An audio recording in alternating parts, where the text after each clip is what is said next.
Pag-usapan natin ang mga pinakamahusay na VPN na ganap na libre kaya simulan na natin agad. Magsisimula tayo mula sa pinakamababa hanggang sa pinakamataas. Sa kasong ito ang pinakamababa sa listahan. Hindi ibig sabihin na ito ay masama, kundi ang mga nasa itaas ay may mas magagandang katangian. Dito natin ito ida-download at ipapakita ko sa video na ito na libre ito hanggang sa isang punto dahil dito nagsisimula ang mga bagay. Halimbawa, ito ay libre ngunit nagbibigay lamang ng 2 GB kada buwan ng ganap na libre at kapag naubos na kailangan nating maghintay hanggang sa susunod na buwan para mag-recharge. Sa kasong ito ay SPDFI. Lahat ng link ay ilalagay ko sa description ng video para subukan ninyo. Sa kasong ito ay magagamit para sa Windows, macOS, Linux, iOS, iPadOS, Android at OpenWrt. Kaya ida-download natin ito para sa Windows, magsisimula itong mag-download at i-install natin ito. Tingnan natin pagkatapos ng pag-install kung paano ito gumagana at lahat ng option na maibibigay nito. Perfecto, kapag na-install na, makikita mo ang ganito at agad na sinasabi nito na kailangan mong magbayad ng $90 kada taon o $15 kada buwan pero huwag kang mag-alala. I-slide mo lang sa kanan sa mga tab na ito at makikita mo ang limitadong libreng bersyon. I-optimize ang unang 2 GB ng paggamit ng data kada buwan. Hindi kailangan ng account, maaari mong gamitin ang SPDFI na libre ngunit may limitasyon. Pindutin natin ang gamitin ang libreng bersyon. Sinasabi dito na konektado na tayo, pindutin ang tanggapin at makikita mo na lahat ng impormasyon. Tingnan mo na ginagamit na natin ang 2 GB. Ngayon, kung gusto nating magpalit ng server, pumunta tayo sa 3 linya dito.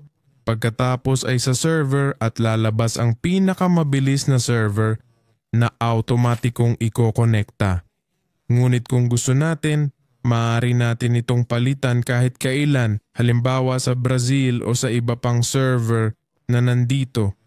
Tingnan mo kung nandyan ang kailangan mo. Tandaan na kapag nagsimula na tayong mag-browse, kahit hindi pa tayo pumapasok sa mga website, nakatigil lang tayo at sinasabi na agad na nagamit na natin ang 1% ng 2 GB. Maganda ito para sa mga pangunahing gamit at kung maubos na ang 2 GB, kailangan mong i-deactivate ito at lumipat sa susunod. Ito ang tanging limitasyon ng VPN na ito sa ngayon. Ang susunod na VPN ay konektado sa isang browser na Opera. Kailangan mong i-install ang browser at mag-browse gamit ito para ma-access ang VPN na ito. Maraming magugustuhan ito o marami rin ang hindi, pero sa kasong ito kung gusto nating magkaroon ng VPN na ito, kailangan nating i-install ang Opera browser at nagbibigay ito ng 3 lokasyon. Ibig sabihin, maaari tayong pumili ng 3 lugar sa buong mundo. I-download lang natin ito ngayon at magagamit natin ito. Ang VPN na ito ay magagamit sa mga device kung saan mo mai-install ang Opera. Kaya kung ang Opera ay magagamit sa iOS, Windows o Mac, magagamit mo rin ang VPN. Kaya i-execute natin ang installer, pindutin ang tanggapin, i-install. Kung gusto mo, maaari mong ilagay ito dito.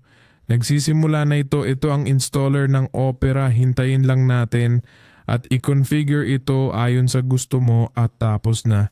Kapag nandito na tayo sa naka-install na browser, pumunta tayo sa itaas na kaliwa kung saan makikita ang icon ng Opera. Pumunta sa settings at hanapin ang VPN. I-enable ito at agad na lalabas ang button. Sinasabi dito na i-connecta ang VPN kapag sinimula ng browser. Kung gusto mong agad na mag-enable ito kapag binuksan mo ang browser, i-enable ang mga default search engines na hindi pinapansin ng VPN. I-enable ang internet services na hindi pinapansin ng VPN. Maaari mong ilagay ito doon. Kapag nag-browse ka na, halimbawa pumunta ako sa Booking, makikita mo ang icon ng VPN.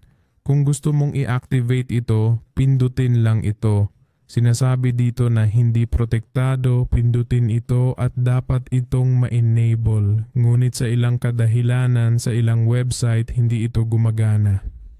Hindi ko alam kung bakit, baka hindi ito pinapayagan.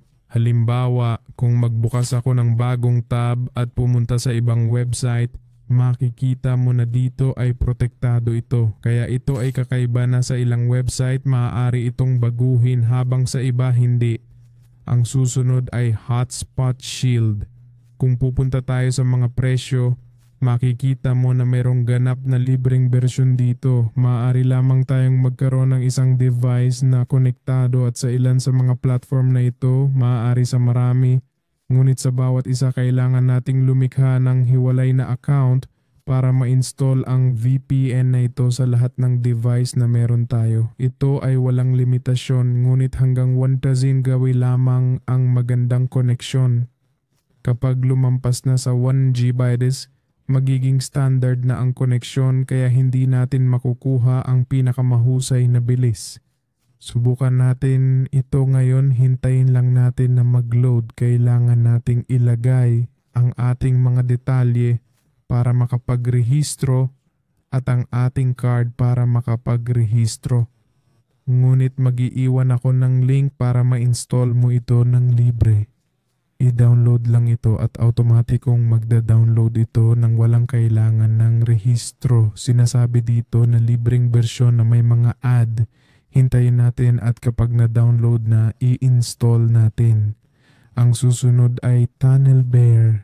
I-download natin ito, magsisimula na itong mag-download para sa Windows at kapag na-download na, i-click natin ito para i-install. Hintayin natin na matapos ito. Kung gusto mong i-install ito sa ibang device, i-click mo lang dito at maaari mong i-install sa Mac, iOS, Android. Sa kasong ito para sa Windows, i-install natin ito.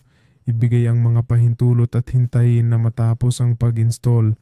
Maganda ang disenyo nito. Sa kasong ito, kailangan nating magrehistro kaya kung hindi ka pa nakarehistro, ilagay ang iyong mga detalye dito. Lumikha tayo ng account agad at perfect. Nagawa na natin ang account. Sinasabi dito na i-verify ang account kaya i-verify natin.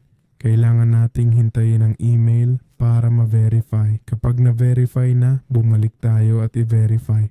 Tapos na, lumilitaw na ang option na magbayad ng subscription, ngunit i-close natin ito dahil hindi natin ito gustong bayaran. Ngayon, ang limitasyon natin ay 2 GB o 2,000 megas. Kung gusto natin ng higit pa, kailangan nating mag-upgrade at magbayad ng subscription. Ngunit sa kasong ito, ang 2 GB na ito ay maaring magamit bilang karagdagan. Kung gusto mong magpalit-palit sa iba't ibang VPN, piliin natin ang server. Iyon muna natin ito. Automatikong pipiliin nito ang pinakamabilis na server. Ang mga animation at disenyo ay talagang maganda. Kapag na-load na, dadalhin tayo nito sa ibang lugar. Ngayon, pumili tayo ng specific na server. Halimbawa sa Estados Unidos, gagawin nito ang animation at dadalhin tayo sa ibang lugar. Tingnan mo, nandito na tayo at maaari nating palitan ito. Halimbawa, piliin natin ang Noruega at magpalit. Tingnan mo na bumalik ito sa simula at pagkatapos ay pumunta sa bansang pinili natin. Dumating tayo sa top 3 at simulan natin sa una na tinatawag na HiveMe. Libre ang plan na ito ngunit may limitasyon sa bilis.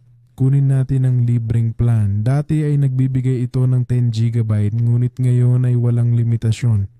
Maaari pa rin itong magpakita sa iyo na 10 GB na may normal na bilis at pagkatapos ay tataas ang bilis. Ngunit sa ngayon, ito ay isa sa mga pinakamahusay na libreng VPN dahil nagbibigay ito ng walang limitasyong kapasidad ng data.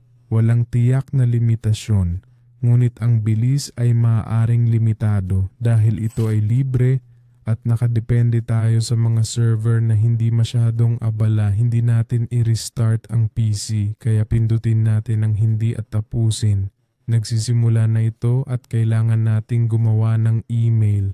lumikha tayo ng libreng plan, hintayin na matapos mag-load. Hindi ako pinaparehistro, kailangan lang kung magbabayad ka ng plan. Ang huli ay Winscribe, i-download natin ito at i-execute. Mayroon tayong 2 GB at maaaring itanong mo kung bakit mas maganda ito kaysa sa iba na may walang limitasyon na kapasidad. Dahil personal ko itong nasubukan at napakaganda ng bilis nito para sa libreng serbisyo. Kahit na may limitasyon na 2 GB, gumagana ito ng maayos. Mayroon tayong ilang server, halimbawa sa Estados Unidos at Canada. Para sa mga nangangailangan ng koneksyon sa Estados Unidos, ito ang pinakamahusay na VPN. Ngunit tulad ng sinabi ko, mayroon lamang itong 2 GB na magagamit. Kung gusto mo ng higit pa, kailangan mong magbayad ng subscription. Ngunit sa mga server, napakaganda nito at narating natin ang pinakamahusay, ang numero 1 na libre, ang Proton VPN. Buksan natin ito ang programa mismo. Naglo-load na ito, hindi pa ako konektado sa anumang server. Pindutin natin ang connect. Ngayon ay konektado na tayo sa Estados Unidos at ito ay ganap na walang limitasyon. Sinasabi na may limitasyon ito sa bilis para sa libreng bersyon, ngunit napakaganda ng bilis nito at walang limitasyon. Ang tanging problema ay hindi natin mababago ang server maliban kung pindutin natin ang button na ito. Kung pindutin ko ito, magbabago ito sa random na server. Hindi ko mapipili ang specific na bansa, pipiliin ito. Ang sa tingin nito ay angkop, pindutin natin ang palitan at automatikong magbabago ito. Ngayon ay nasa Noruega tayo at mananatili ito doon.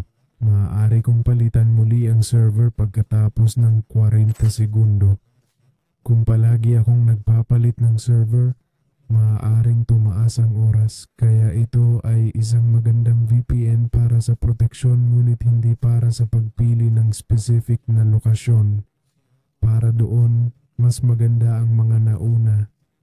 Kaya hintayin natin ang mga segundo para makapagpalit ng server at ipakita muli sa iyo. Tingnan mo, maaari ko ulit itong palitan. Pindutin natin, pipili ito ng ibang server, maaring ulitin ng Estados Unidos o palitan ito ng iba. Maaring manatili ito sa pagkoconnect ng matagal. Tingnan mo. Ngayon ay pinili nito ang Países Bajos at nagdagdag ng ilang segundo, mga 5 segundo pa. Kaya patuloy itong tataas. Ang isang trick na ginagamit ko ay i-disconnect at i-connect muli at minsan bumabalik ito sa unang server na kinonekta ko, ang Estados Unidos, na para sa akin ay ang pinakamabilis. Wala kang makikitang limitasyon sa dami ng GB na magagamit, ito ay walang limitasyon.